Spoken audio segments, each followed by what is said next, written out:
we have entered day 2 of the Basic Education Certificate Examination, and Adobe Asare is on grounds right now, and she's bringing us some details of what's happening this morning. But welcome to the third hour of the AM show. Adobe Asare is on grounds and takes over now.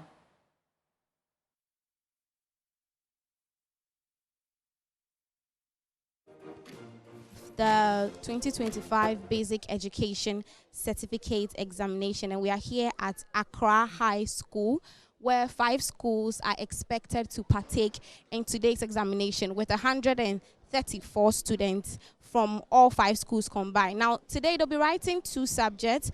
The first is English and the second is career technology. Career technology is a blend of what we knew to be pre-technical skills and home economics. And I have here Ridge Church School and North Ridge Lyceum. Now, when I was engaging the students earlier, they were excited. Once again, like yesterday, there's no iota of nervousness. They are hopeful. It looks like yesterday's papers went very well. So I want to engage some of the students quickly and then find out how they're doing. Hi, you are Samuel, right? Yes, please. How are you doing? Yes, I'm doing great. You're nervous? Not that much. How was yesterday's papers? Yesterday's papers went well. Yeah. My highlight, I'll say social studies. And how prepared are you for today? Oh, I'm really prepared. Yeah. Amazing. I spoke to Samantha too. Samantha, is Samantha here? Hi, Samantha. How are you doing? I'm doing fine. Are you okay? Yes. I hope you're not nervous. No, I'm not nervous. How prepared are you for today's papers? And how did yesterday's papers go? I'm very prepared for today's papers. And yesterday's papers went well. You and your colleagues are getting 111 today? Yes. Okay, there's another lady who reminds me so much of myself when I was in JHS. Her name is Obahima. Hi, how are you? I'm doing very well. How was yesterday's papers? Oh, they were all good. And today's? Yeah, we are now preparing for them, but it seems to be going really well. You are hoping to get 1 in both subjects today? Yes, please. Okay, all the best to you. So as you can see in short, they are preparing. When we came earlier, we saw that they were studying, they were reading their books, talking to their teacher. I have one of their teachers here. His name is Godwin. Hi, sir. Good morning. Please get closer to us. How are you doing? I'm good by grace. Okay. Were you here with them yesterday? Yes, I was with them. What was their conduct yesterday? Oh, okay. Initially, they felt so anxious. And definitely, it's a normal thing students normally feel when they're going to write exams. But when they got to the exam hall, I think when everything was set up for them to start the paper, they were okay because they've written a lot of mocks in school. And with that, they were fully prepared for it. So they were able to write it. And when they came out, what was the mood like? Oh, they were happy. They said it went well for them. So. And today, how are you seeing the thing? Oh, writing the first and second paper, I think everything becomes cool. So today they are okay. They are ready for it. Yesterday, I know no examination malpractice case was recorded here. What measures have you put in place to ensure that your students don't indulge in that like the other people who did? All right. For my school, we teach RME. And in RME, we teach them a lot of things. We know examination malpractice is against the laws of examination or the rules of examination.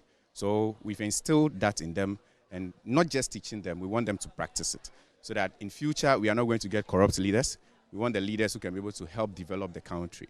So truly, they have been trained well in the school, and due to that, they don't practice that in the exam hall. Thank you so much, Sir Godwin. He's a teacher with North Ridge Lyceum. As you can see, they are still preparing. I'll go on to the next school, which is the Ridge Church School. I mean, this school has massive support. There are parents here. They have the chairman of the PTA. They have the vice chairman. I mean, their support is just massive, and they've been studying since we got here. And it's just a beautiful sight to see. I'll speak to some of the students. Where is she? Hi, how are you? Please come. What's your name? My name is Adepa. How prepared are you for today's papers? First of all, how did yesterday's papers go? They all went well. What's your highlight? What does it mean? I mean, which paper went very, very, very good for you? Social studies. And today? English and then career technology. You're fine. Yes. And you believe you and your colleagues will all get 111, right? Yes. All the best to you. There was another gentleman I spoke to. Papa. Hi, please come. How are you doing? How are you feeling? Are you nervous? Are you scared? Are you excited? Tell us. Okay, so the first two papers went very well for me. I'm not the BC. The pressure before is what actually makes the exam. You think that the exam is something difficult, but when you sit down and you start writing, it's a very simple paper. So today's a 1-1 for you too, Yes, please. as well as your colleagues. Yeah, as for the English, day, I'm very, very prepared. The career technology, a bit of things I have to recap, but the battle is the loads. Yeah. And I see that's exactly what you're doing, right? Okay, all the best to you. So that's those were students from not Rich Church, sorry. So I'd like to speak to a parent who came here to support her ward. Hello, ma'am. Good morning. How are you doing? I'm fine, thank you. Have you been doing this all the time? Was this your first? This is my first time, but I'm also a PTA executive, so it's the reason why I'm here. So for how long are you going to stay? Maybe when they enter for their first paper, then I'll leave. You have a daughter or a son? A son. And how are you feeling knowing that your son is about to take a very important, you know, this is a milestone, and it's his first external exam. How does that make you feel as a parent? It's a bit emotional, but I think they've prepared enough. So with that, I think I'm okay. You're having a proud mother moment, right? Yeah, sure. Okay, thank you so much. We also have here the PTA chairman, right, of the Rich Church School. He's in the person of Mr. Bernard Donko. Hello, sir. Yes, I do. How are you doing? I'm okay, madam. Okay, what's the conduct of the candidates so far? I think the candidates are, or I should say our learners are ready. I think our learners are ready. They are well composed, and they are confident that this year they will do excellently. I know coming here shows that you're supporting them, you are rooting for them, but what other measures have you put in place to let them know that you've got their back and then to make them comfortable? Yeah, so we had a prayer session for them last week, and then we told them that they should expect our support because we've been with them since they were in KG. And if you've been with them up to this level, there's nothing but support that we can give them.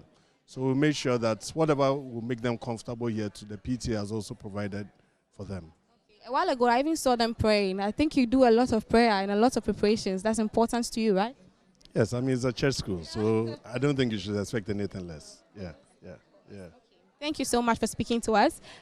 We have some teachers here, right? Is there a teacher here? Oh, we have the head teacher of the Rich Church School. Mommy, please join us here. Yes, thank you. How are you doing? I'm fine, thank you. Yourself? I'm okay. Thank you for asking. So what measures have you put in place? Yesterday we recorded cases of exam malpractice. I mean, not here, but in other examination centers. But none of that was reported here. What measures have you put in place to ensure that your students don't indulge in such things? As a school, one of our values is integrity. And once you join Rich School, it is something we talk about in examinations. When you cheat, you get 0 outright. So the children are already conscious of avoiding or being part of any malpractice. We also told them, if you cheat, your paper is likely to be cancelled. And this is something they are carrying. So that is it. And there is a Christian school. We preach the word of God to them every day. And we are telling them that even if everybody is cheating, they should dare to be the Daniel among the people, to stand alone. Yeah, very, very important. Thank you so much. Do you have a message for any candidates out there? Oh, just what I'll tell them is they should be courageous. We've prepared them enough. They should go in the power of God's might and relax and write the exam. They don't need to be anxious. Be anxious for nothing. That's what the Bible says. So I believe that once they are well prepared, they focus on the exam, they will do well.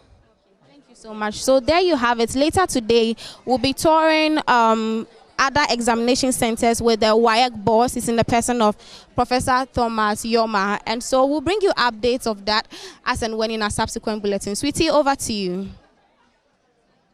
Adobe Asari, thank you so much for bringing us details right on ground as we've entered day 2 of the Basic Education Certificate Examination. And guess who joins me in studio? Benjamin Akako. Benjamin. Hey. Well, we've been having some interesting conversations this morning. Let's also usher in John Kapi.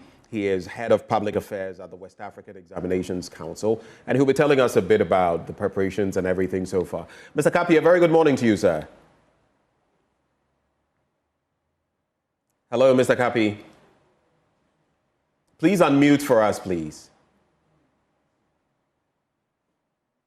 All right, it appears we'll have to work the technical bits to get John Kapi to join the conversation. But already, sweetie, you had started talking about some of what has been happening. Adobe Asari has taken us on the grounds. There are some interesting bits on my mind this year when it comes to the BECE. You know, usually they would start on a Monday. Yes. And I'm Because of curious to Salah. find out. It was because of I found Salah. out there was no holiday on Monday. Well, okay, so WAEC said that they had anticipated that there would be a holiday because of, I don't know how they calculated it. And so that's why for the very first time this year, BECE starting on a Wednesday. It's interesting again because I've heard that, but at the same time, there was ample time from the communication from, I think, the Ministry of Interior and all of that. And, you know, I don't know whether there wasn't enough time or logistical, but we'll find out from Mr. Kapi. Do we have Mr. Kapi on the line now? All right. Mr. Kapi, a very good morning to you. Hello, John Kapi. If you can hear me, a very good morning to you, sir. Good morning and thanks for having me. It's a pleasure. We're grateful you've chosen us to speak here. Just my initial question. Some questions have been asked about why this time it's starting on a Wednesday, not a Monday, and the lateness of finding out that Monday wasn't a holiday. What exactly happened? Just briefly on that. Right. So, good morning to your listeners. Basically, what happened was that, you know, when there was the program for our Muslim brothers and sisters, they gave them 2 days holiday. So we thought that this time around there was going to be something like that. Unfortunately, we didn't have any message from the powers that be. So we had to resort to, you know, just to be on the safer side and also allowing our Muslim brothers and sisters to enjoy their holiday. So that is why we moved it from Monday to Wednesday. Does that mean the communication from the Interior Ministry came to you rather late? At least I saw some posts hinting at the fact that there would be no holiday on Monday. Was it too late to act? Well, yes, the message from the Interior Ministry came late. Usually we are supposed to prepare our logistics, prepare our personnel, and so we always work ahead of time. Right. Now, when the message wasn't forthcoming, we thought that to be on the safer side, we'll simply move it 2 days ahead so that nobody gets disadvantaged in the course of the examination. Right. Before Sweetie comes in, I'm here with Sweetie Abochi. The preparations so far, what have they been like? I know you are constantly preparing for each day that comes. And how about financial preparations? How about logistical preparations, human resource? Is everything in place for you? Yeah, fortunately, we've been able to get about 50-55% of the funds we need for the BECE this year. So we have been able to procure all the logistics that we would need. All the printing has been done. All the personnel we need to be in the field have also been dispatched. They've arrived safely, and we had a successful day yesterday. So we believe that going forward, we'll be able to, work within our timelines in order that the candidates get their results early enough to proceed to the senior high school. So with 50-55% funds available, are there any outstanding or any regions standing out in terms of smooth execution or challenges for this year? Well, we have been given assurances that the rest of the money will be paid to us as we go along with the conduct of the examination. So certainly, we believe that before the end of the examination, we'll get some more money so that there wouldn't be any break in the process. We should be able to finish the marking and processing of the results early enough for the candidates to proceed to the senior high schools. So we are now on day 2 of the BECE exam. Were there any recorded incidents of examination malpractice or attempted examination malpractice, which has become quite topical now every time these students are sitting exams? Yes, so we had so far, the reported cases are about 10. We had one supervisor who had a mobile phone. He had taken snapshots of the questions and posted on social media. There were 6 other invigilators who also had in their possession mobile phones, and on the mobile phones were pictures of the questions. There was also one lady who described herself as a fashion designer. She had in her possession photocopied responses that she was going to distribute to the candidates. And then one student nurse and one administrator of a private school. All of these people were trying to solve the questions and then send same to the candidates in the examination hall. Our monitors were swift enough to pick them up. We are still gathering reports from some of the other centers that we could not get yesterday. And how is WAEC swiftly responding to these breaches? What are you doing to these 9 culprits now? Well, for now, these 9 have been handed over to the law enforcement agencies. Their actions are considered criminal per the WAEC law. So they've been handed over to the police, and the police will work out and get them to court.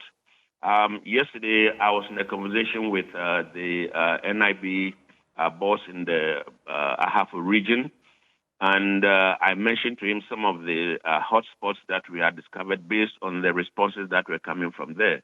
And so he gave me the assurance that they were going to deploy some of their staff to those areas to ensure that sanity prevails. Again, the Ghana Education Service has sent out some personnel. They are helping with the monitoring of the examination centers. Our personnel are also out there, and we think that our increased presence will deter people from engaging in these acts. Benjamin comes right in, but I'm curious to know, does this shake your confidence in the integrity of the examinations at all? It's day 1 and we have 9 people already. Well, these are isolated cases that have been reported. Generally, I myself went out yesterday in the Accra metropolis. All the places I visited, there was sanity. So what will happen is that wherever we have these reports coming from, we send personnel. If we are not able to send personnel, but then the reports reach us, what we're going to do is that we're going to scrutinize their scripts when the exam is done, just to ensure that, they don't have any undue advantage over the other candidates in the course of the examination. Mr. Kapi, you spoke about 50 to 55% of the sums you require, monetary, to commence work, and that suffices for now. Are there plans for the rest to be paid? When are we looking at, and how will you account for the gap in the end? Well, I'm speaking with the Director of Finance yesterday. He told me that he had been told to come to the ministry and pick up some further checks in terms of payment for the BECE. So these assurances have been given, and we believe that they would live up to the assurances and then fulfill whatever it is. Whatever obligation they have towards us. So we just being hopeful that the money should be available to enable us to complete the exercise. So how much in total was required, that is 100%, to run the BECE, and about how much have you received so far? Unfortunately, I don't have the figures right in front of me. But in terms of percentage, I'm told that we've received a little over 50% for the BECE. In terms of exam malpractice, and some people have said that it's really impacting our educational system, because if you cheat and move forward, it means basically you don't qualify. And that has the ripple effect at SHS level, at the tertiary level, and beyond. Some instances have been brought to bear, the 9 you mentioned and all of that. Are there additional measures this year to root out exam malpractice? What exactly has WAEC done? So as a council, we decided to hold our stakeholder engagements across the country. We were in every region. You realize that most of the time when we report these cases, a number of the people are teachers. They are the immediate, if you want, culprits. And so we held stakeholder engagements with regional directors of education, district directors of education. We also had proprietors, associations that operate private schools. We had the NIB, we had the police service, we had chiefs. And so this cross-section of people were those that we met. We brought before them these issues or these challenges, if you want. And then we solicited their support, because the council alone, considering our numbers, would not be able to weed out these things. In some cases, some of the people conceded that in their areas of jurisdiction, they've had these challenges, and people within their communities were actually culpable. And so our appeal to them was simply that they should come to our aid. They should, assess the council, monitor the examinations, and ensure that the certification that we are going to do would actually be what is supposed to be done, that whoever earns any certificate earns it, honestly. So this is one major thing that we've done. We've been in collaboration with the NIB, the Ghana Police Service, the Ghana Education Service, and in fact, the Ministry of Education. They have also deployed a number of people out there, and the Director General has indicated that any teacher who is found culpable could even lose their job. So we believe that with these things that we put in place, people would try to comply, and if possible, we bring to the barest minimum these issues of examination malpractices.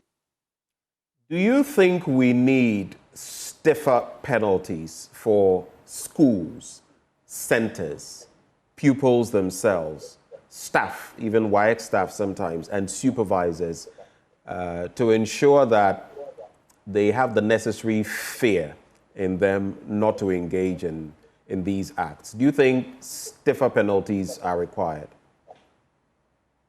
Certainly, it is something that we have considered because I would say that, for example, there have been areas where we've been to, and when the people are charged in court and they are told, for example, that you've been fined this amount there, and then they pay and they go away.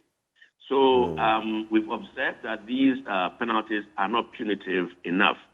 So as a council, we are trying to review the WAEC law. It takes quite a while. We are, a distance into the process, and we believe that we'll be able to come up with some fresh laws that will enable us to come up with stiffer punishments to deter people from engaging in this kind of thing. Again, the Ghana Education Service is willing to support us in terms of sanctioning all the teachers who are found culpable. So I believe that if all of these are brought to bear, there will be some sanity in the course of the conduct of our examinations. Just to cap off on this point, as Sweetie comes back into the fray, you speak about fresh laws. Of course, it's part of the solution. Which entity is spearheading that? Is it the Ghana Education Service? What contribution is WAEC making in that regard when it comes to these fresh laws? And please add to that this whole bit about allowing people to resit their exams at the basic level. During my time, that did not exist. So it was one time, and you either passed or you failed, and the rest of your life was before you. Is that part of the solution, allowing people to resit so that then there's no such pressure that if you don't make it this time, you can't ever make it? Well, the issue of resit at BECE was something that was introduced by the Ghana Education Service because we're told that there were a number of them who, for one reason or the other, could not make it. Especially, you recall that a number of people were mentioned as being unable to sit for the examination yesterday. So if you mix, for example, social studies, you don't have that grade, and so going forward is going to affect you. So that was why they decided to introduce BECE for private candidates, just so that for those who were unable to make it for this exam would have the opportunity to write come the following year. So that was actually what happened. It was something that we used not to do, but as the years went by, it became necessary for us to conduct the exam for those who were unable to write. There are others also who probably have had home tuition, not necessarily being able to go through the normal school system. So if they want to write, why not? They should be given the opportunity to write. Now, regarding the WAEC law, yes, our legal team has been looking at the law. They've been looking at the provisions, the punishments that go with them.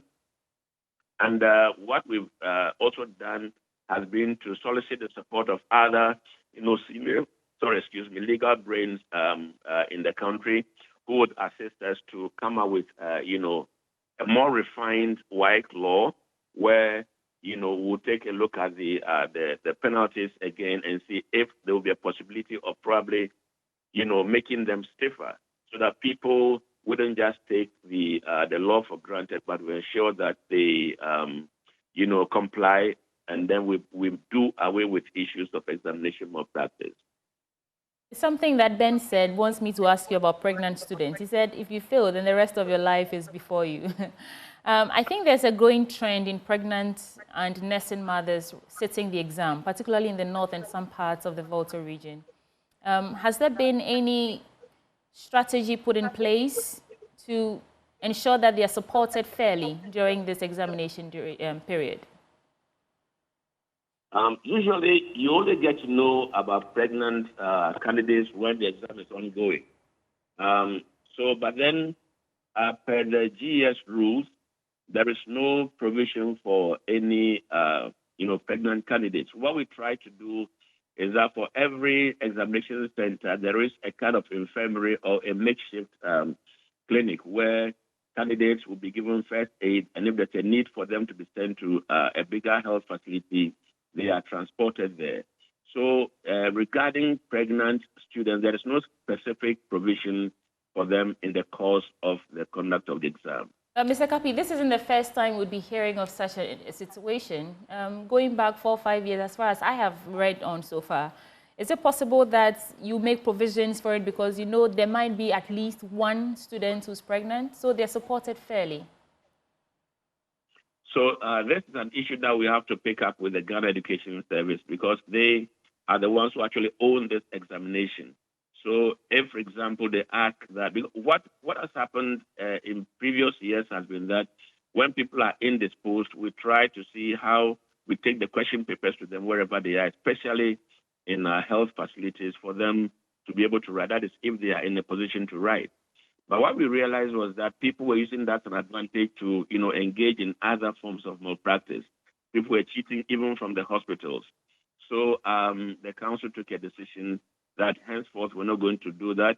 If they could even bring you to the center on a stretcher, and there's an invigilator beside you at the exam center, certainly you'll be allowed to write. So we probably would have to go back and look at this rule again in conjunction with in collaboration with the Ghana Education Service to see if there will be a kind of refinement of the rule so that anybody in this situation probably will be given the opportunity, or will find a way of getting them also to have the opportunity of writing the exam. So there are some gaps in the information I gathered on the technology and security, because I know that in 2023, you piloted the digital tagging of exam scripts in some centers. Have you built on a digital tracking system tested since then to scale up monitoring and deter leaks so far? How far is that, aspect going? What we've tried to introduce now has been what is termed serialization.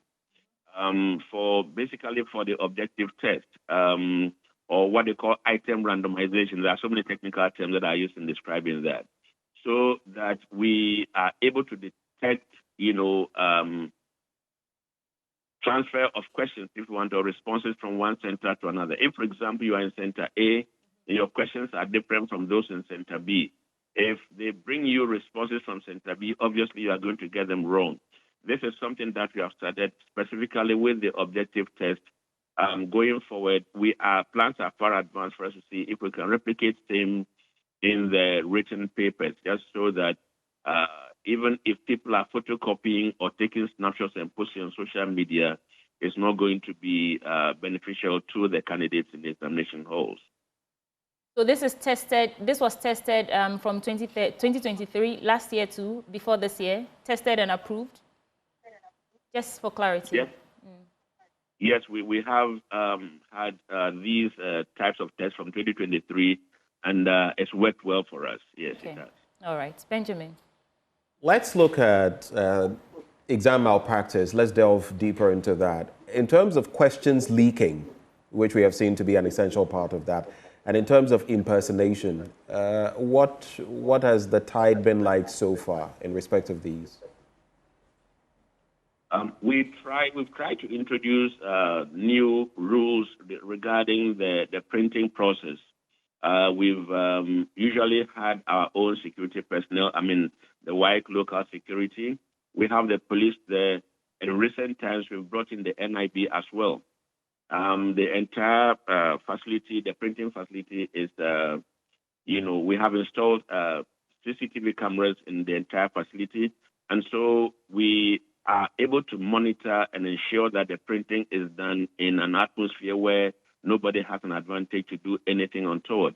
So the issue of leakage has been something that we have not experienced over the period. Now, regarding impersonation, there's, of course, in every aspect of our law, impersonation is criminal. So for BECE, we haven't had any issues of impersonation per se. It is the WASC that has had a number of impersonators, and all of these persons, once it's an impersonation case, the entire results are cancelled, and then we look out for the culprits and we hand them over to the law enforcement agencies for the law to take its course. Comparatively, when you look at the last BEC compared to this one, I know you started talking about it, in terms of some of the hurdles or the challenges you face, are we doing better this time or worse? Well, this time, I believe that we have moved a notch higher in terms of our timing. Whatever work we had to do before the commencement of the examination was done, we got all the examination stationery printed and dispatched to the centers before time. We were able to finish with the printing and the packaging of the question papers, and everything has reached the candidate in good time. So I would say that generally this year we've been able to do everything within our timelines, and we believe that for us that's a success story. Just a final bit. In terms of the private institutions, I do know that sometime in April, the Ghana National Association of Private Schools, they were unhappy with some of the registration fee charges, which were brought to bear purportedly without engaging them. Has there been an impact in terms of the private institutions and their participation in this? And what are the plans moving forward in terms of engaging them with rising costs of registration? Well, regarding examination fees, we usually would hold our budget meeting. There are a number of parameters that are looked at. We look at the exchange rate, we look at the cost of examination material, we look at inflation, and we have a committee, a wide variety of people that we engage. We engage persons from the finance ministry, we engage persons from Ghana, Chamber of Commerce. We also engage our own auditors, our own finance teams. So these are people who are well versed in finance, and so they are the ones who determine, how much we charge per candidate. Now, when we are done with this, we present that to the Ministry of Education, and it also goes to a Parliamentary Select Committee on Education. They all take a look at this and say, well, considering the circumstances in which we find ourselves, this particular fee is something that is acceptable. So it is not about WAEC being arbitrary in fixing examination fees. The processes are there that we follow through till the end.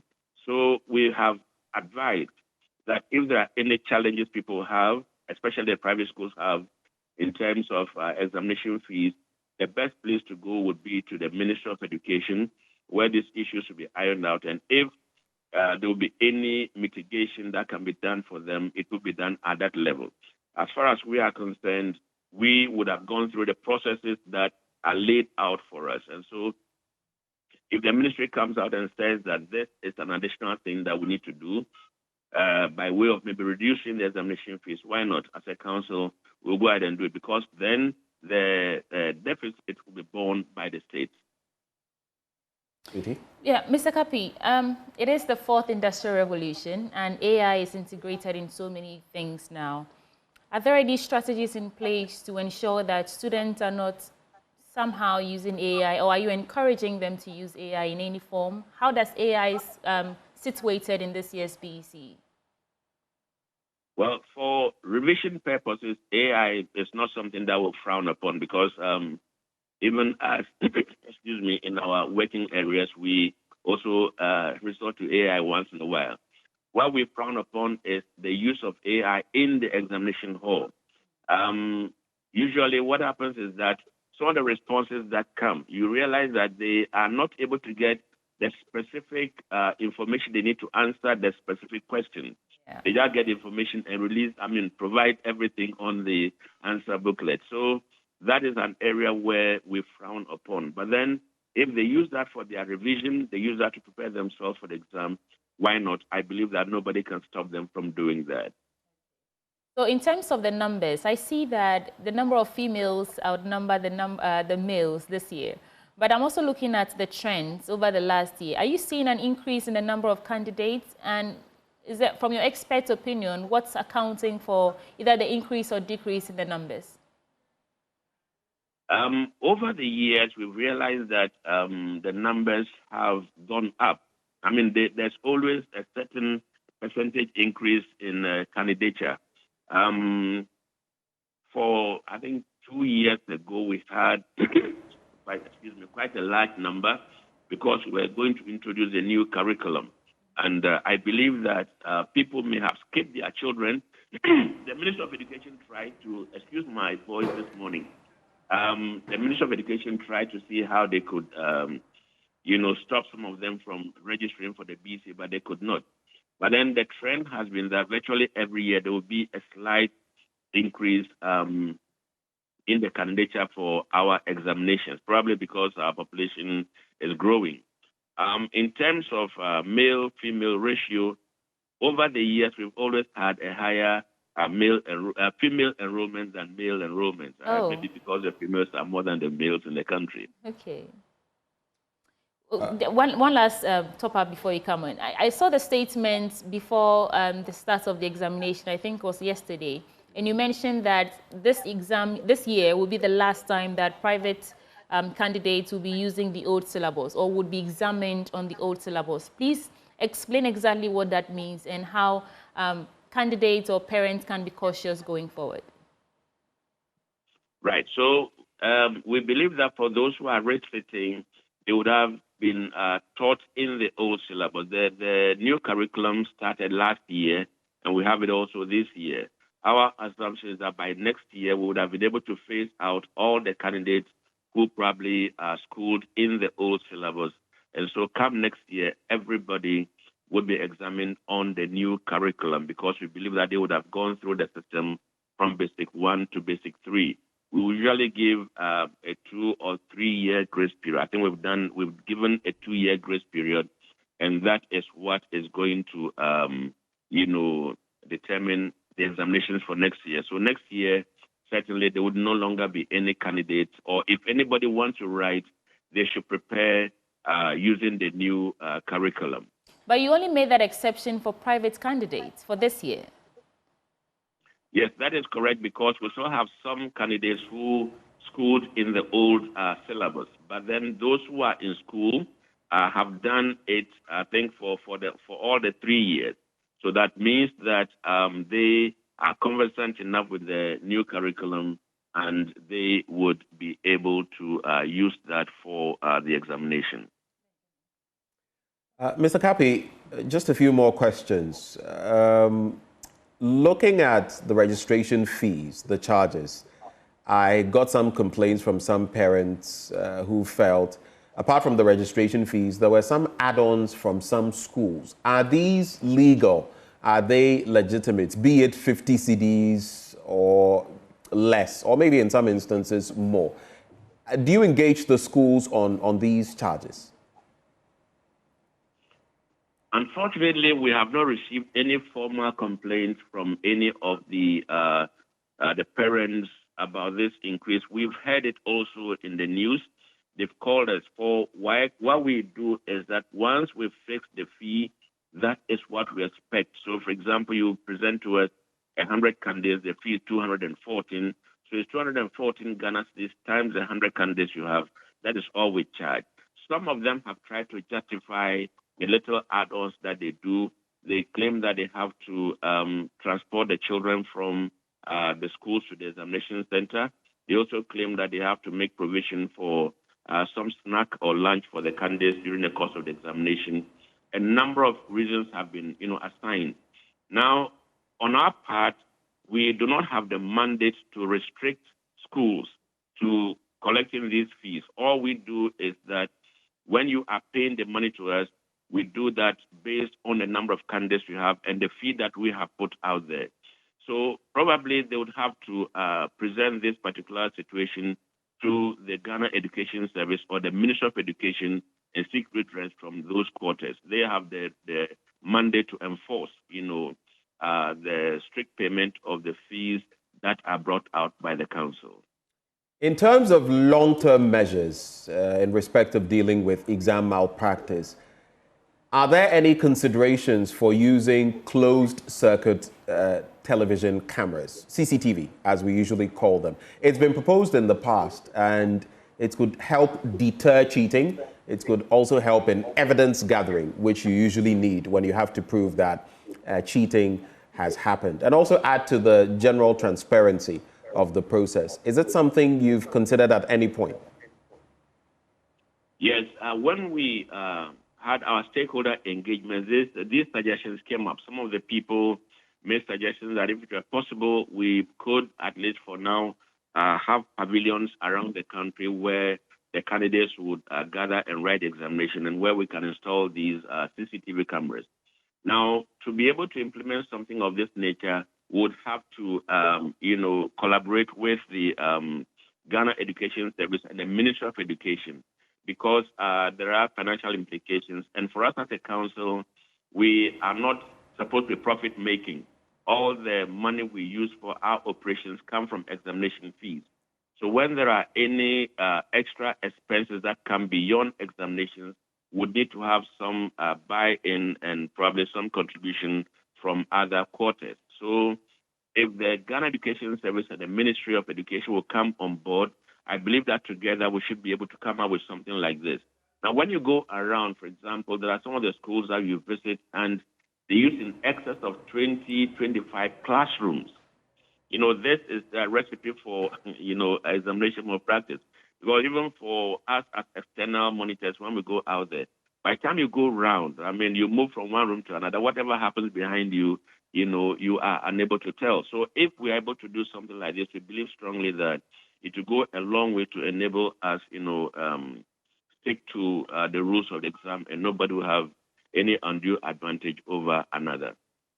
Now, after day one of this year's BECE exam, if the metrics you've seen are anything to go by, where do you think we're going to make some gains, and where do you foresee that maybe we could incur some losses? And I'm talking about generally exam malpractice, supervisors and how they are faring, students and their approach to the exams. What do you see? Pluses, minuses? Well, we believe that as compared to last year, by now we had recorded quite a number of infractions. This year, there has been a reduction, probably because of the increased number of persons that are monitoring the examination. Going forward, we believe that the inclusion of several other personnel from other sectors of our educational system, we would be able to curb this particular malpractice. Also, in terms of getting material and other logistics to the examination centers, I believe that so far we haven't had any reports of delays in transmitting question papers. So we think that at least there has been a plus, unlike previously where sometimes some people start about half an hour after others have started. So far, we haven't received any reports. Maybe there are some that have not come to us yet, but we are still monitoring, and we believe that this year would be a little better than what we had last year. My final bit to you, and Sweetie will wrap up the conversation. I'm curious, if you put pass rates side by side with the quota of exam malpractice, and you also juxtapose all of that with the rest of the West African sub-region, though we don't have it technically like the WAEC West Africa setup that we used to have. It is now at least what we do here. When you put it side by side with Nigeria, and they have a name for this level and all of that, what comes up in terms of the quality we are producing? Well, we haven't done any scientific study in this area, but then, we talk about them in percentage terms. Now, Nigeria is highly populated. And so when we talk about percentages, obviously they would record a higher, number of infractions as compared to us here in Ghana. But then they also have their kind of challenges. They are a bit more complex than we ours are. I don't have the specific information with me right now. I probably would have shared a little bit of it. But then I think in all the member countries, there are, pockets of... we chanced upon some Telegram pages in the course of the WAEC for the other countries. They have done their WAEC already. We are yet to write ours. We realized that there were a number of Telegram pages that were operating, and the subscribers, a million, So it is something that is disturbing. But then I think that each country has specific ways by which they are going about it. I believe that going forward. And of course, when we meet, we compare notes and then we see how, we can assist each other in solving this problem. So going forward, I believe that we'll be able to get over this canker. We just need to have the collaboration of the wider society for them to understand, the dangers involved with this kind of, thing that we do with examination malpractice. John Kapi, Head of Public Affairs for the West African Examination Council, thank you for spending some time with us this morning.